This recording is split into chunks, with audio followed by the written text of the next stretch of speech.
Ngayong opisyal na idineklara ang simula ng tag-init, simula na rin natin ang ating pagsa-summer break. Ang una nating summer destination, Iloilo. Doon po ang iba't ibang tanawin daw at isla. Makapigil hininga. Yan ang tinutukan ni Trisha Zafra. Simula pagkabata, halos taon-taon kung magbakasyon si Ian sa Iloilo. Pero sa huli niyang pagbabakasyon noong 2012, di niya raw sukat akalain na ang lugar na naging malaking bahagi ng kanyang kabataan nagdulot pa rin ng pagkamangha. Discovering na bukod dun sa lugar, yung place itself, parang I feel at home din. Pwede siyang maging tahanan ko, ganun.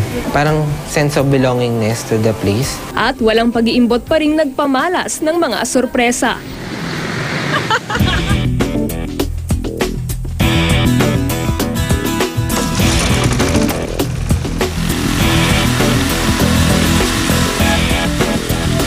Sa probinsyang binansagang Heart of the Philippines, ang kasalukuyan at nakaraan patuloy na nag-uumpugan.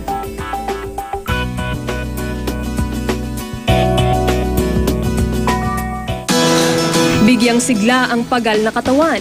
Yan, tapos na. Sino ngayon sa inyo ang may gusto ng aking lapas batchoy?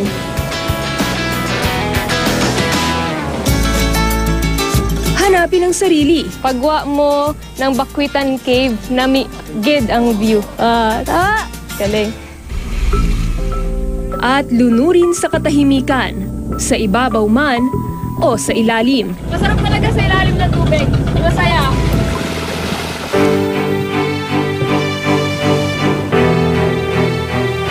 Ilang unos man ang dumating. Kaya ako minsan hindi importante kung ano yung nawala Mas importante kung ano yung natira. Parang dito sa Iloilo, maraming mang nawala sa kanila, ang dami pa rin magandang natira para makapagsimula sila ulit. Marami pa rin dahilan para magdiwang. Summer break! At manabik at balikan ang magagandang alaala ng di na mabilang na mga umaga. Kapag nagpupunta akong beaches, laging ganito yung hinahanap ko. Hindi ko sila makalimutan kasi kakaiba sila, flat yung ilalim. Butikis. Ngayon na-reunite ako ulit sa kanila. Para sa isa na namang di malilimutang summer break. Iloilo yung lapit! Walang signal dito Ito lang ang pwede.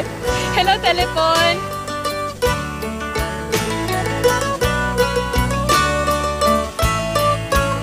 Ako si Trisha Zafra, nakatutok 24 oras.